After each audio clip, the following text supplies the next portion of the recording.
saya Indrasasara Maruta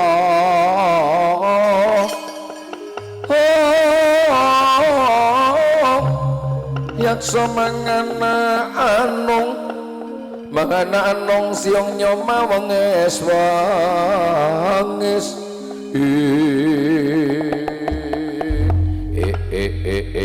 ohong tete wang kala ludra ibu bedari satra gagah guru jak-jagan turut citra mangkisan sapa satra panenggaing Pandhawa Wijasena aran kula kowe sapa tepungake aku kang aran Ditya kala Dakjal Laknatullah sapa Ditya kala Dakjal Laknatullah buta jenengane aneh buta anyar tukul menjelang pilkada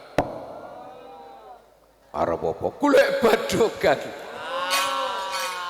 jak-jagan terus citra mangkisan tekarep apa ngetutake jangkah sikil kerjati ati tekan dituturusanmu sengak jawabanmu yo nek karo para kiai-kiai pernah apa penderek karo Pak Uda bolo manten sing siji bolo lurahe bolo mungsuh aku kowe ndereke para kiai ndereke para ulama ndereke pejabat ndereke para perangkat tokoh masyarakat ngajak umat padha taat ibadah men slamet donya akhirat nyambut gawe men cukup butuhe malah dianggep mungsuhmu jalaran apa ya ngono ki program mungsuhe aku yen ora aku tak takon nang negara iki ana balamu ana mungsuhmu ora ana sapa balamu sapa mungsuhmu mungsuhku pejabat sing jujur-jujur sing adil sing mikir kesejahteraning rakyat pejabat model ngono ki mungsuhe aku balamu balen aku pejabat sing garong duwite negara nguntal duwite rakyat entik blenduk-blenduk peduli kono ki balane aku nek ngono aku tak takon gayus kenek karuwe pernah apa punah Ahmad Fatonah Adi sing korupsi proyek IKTP dulure aku kabeh nek ngono kowe melu korupsi mbadok aku bakal golek swarga wong tuaku sing wis sedo anak saiki uripe mulya nang citra manggisan sing rekoso dhisik wong tuwa sing rekoso dhisik wong tuwa sing labuh wong tuwa saiki bakal tak luweke swarga supaya mulya tekan alam akhirat aku balamu pemungsuhmu musuhku kowe gelem minggat ora bakal minggir ora gelem minggir hidak lho kokok kakak saya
sangsaya dalwara sambyor kang lintang kumedhap wayangan kiai lak rada cepet to Pak ngojejer pindho begalang langsung goro-goro bar goro-goro jejer pisan maning terus pamit kaya kowe Desanya wadya ratri lumrang kandaning pus pito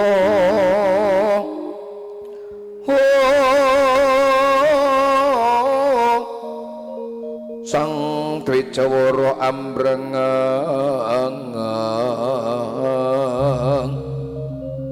lir swaraning madu brahanta lir swaraning madu branta manyung sum sarine kembang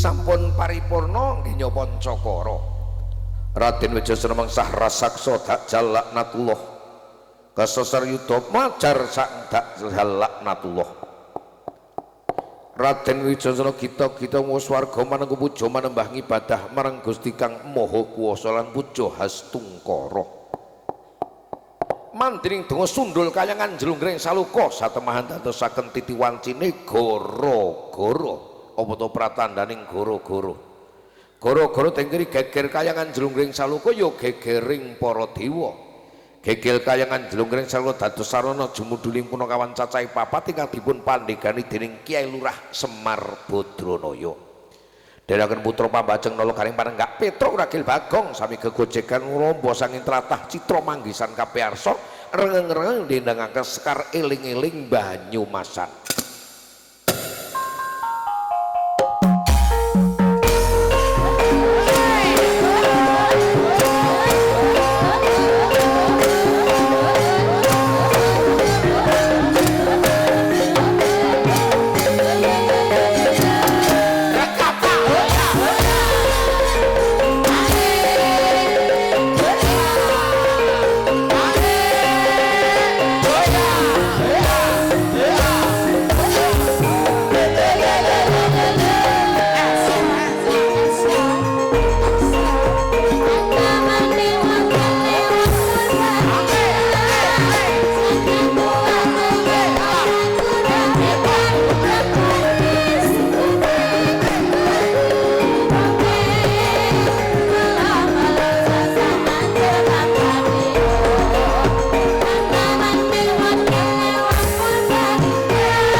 Gong buka.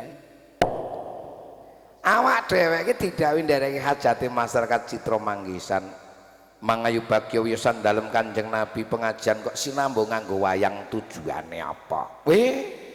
Dakwah agama sinambi nguri-uri budaya ora neleke panjen wayang ketinggalane waline Gusti Allah arane ringgit Sunan Giri sing nganggit Girinata ya Sunan Giri sing nata sing nglakokke Njeng Sunan Kalijaga gawe dakwah agama jaman rikala semana. Jas merah jangan sekali-kali melupakan sejarah.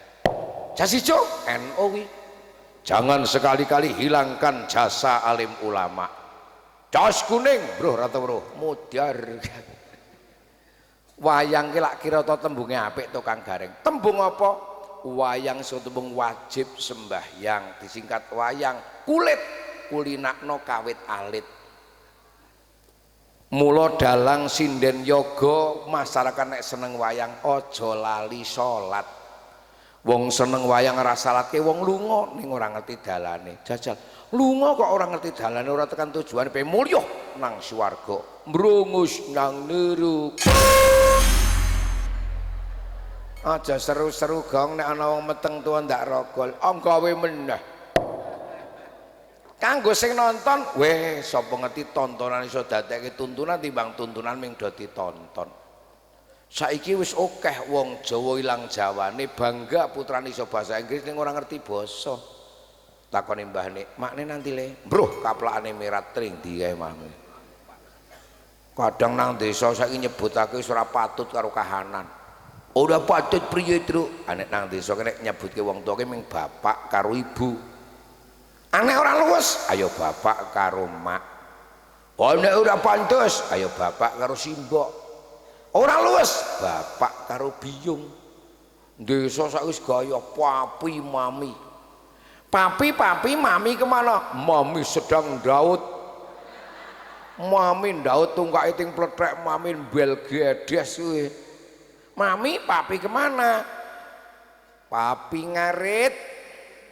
Kira-kira nanti pulangnya bawa apa? Belarak. Lah untuk apa belaraknya? Hurup-hurup. Mami kok ngerti hurup-hurup mami diasmu. Ning wayang tetep maknane wajib sembahyang. Sakdurunge nonton isaan, bar nonton ya subuhan. Aku nonton wayang blanjet ora salat, lunga ning ora ngerti dalane, ora tekan tujuane pe mulya nang swarga, mbrungus nang neraka. Lah nek kowe wayange apa, Gong? Wayang kepoke apik luwih apik timbang sing gek mresani nang Citra Manggisan. Lho kok ngono? Ngono aku wayang lanang wedok tak campur dadi siji wis pirang-pirang puluh taun nyatane semprene urung ana sing meteng.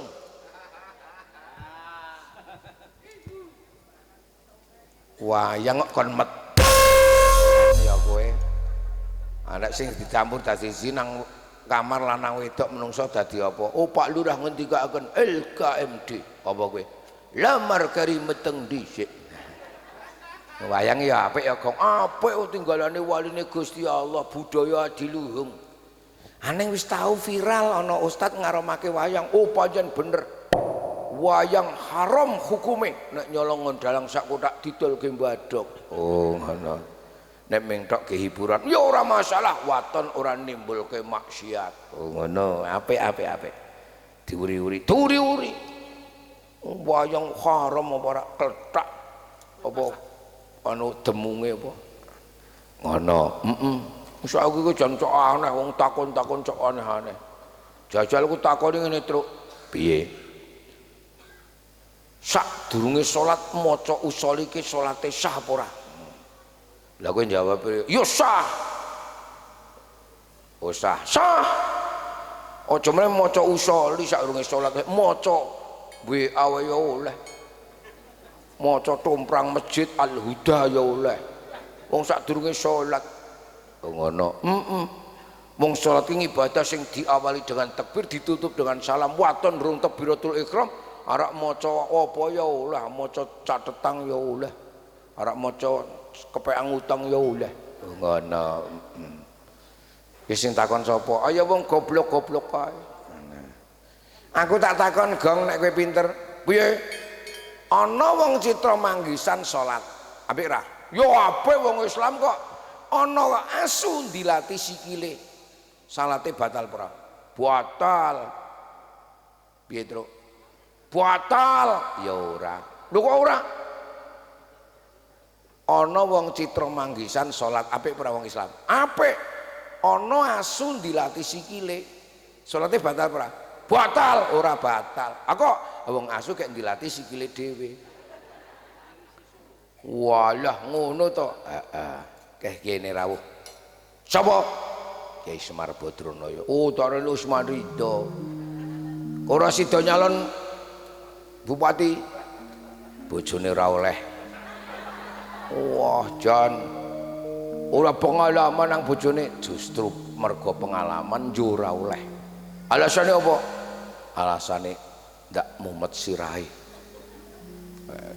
sampean ngimpun ngastos lapanang sampean kleru lek ngaji mondo mendelmon rono wong protes mergo lek merem kok dadak nyalon bupati wakil bupati bareng paling-paling kok kating jedul dong ngajokke proposal oh ngono oh ya bener wis ngopeni agama wae garise dhewe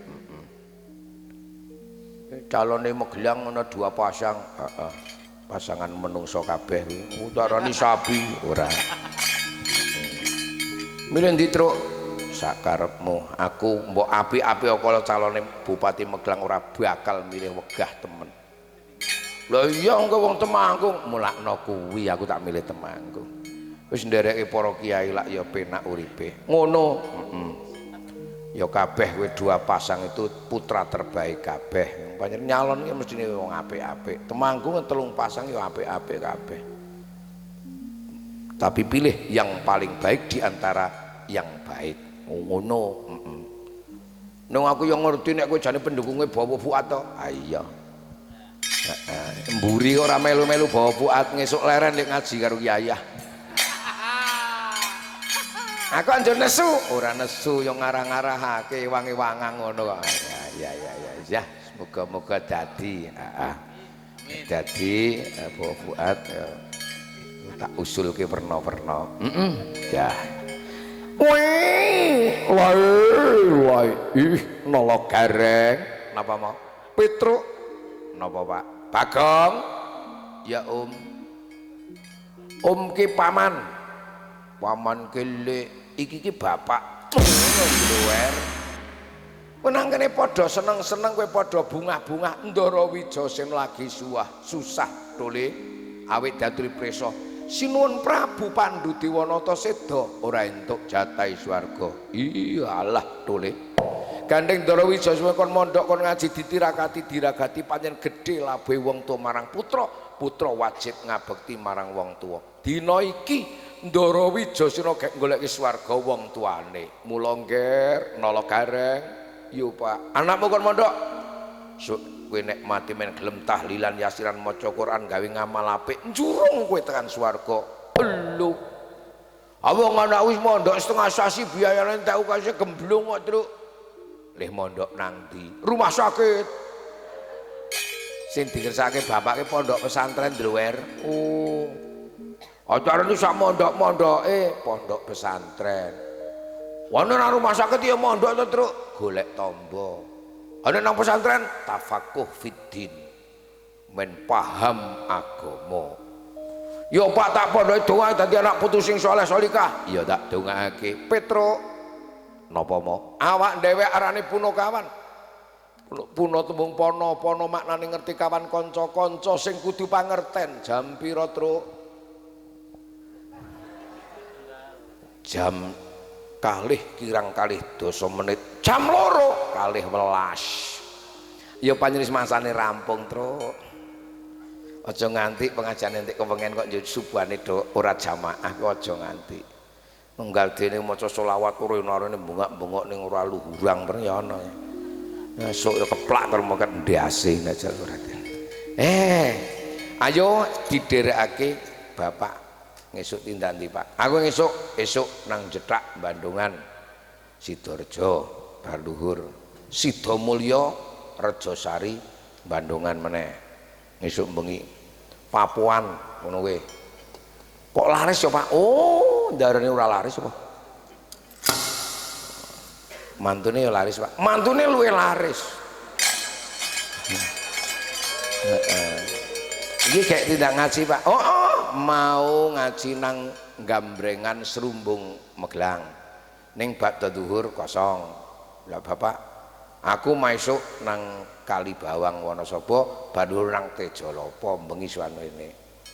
Lah iki bengi iki mantune nanti. Oh, kayak ngaji nang Kebumen Prembun.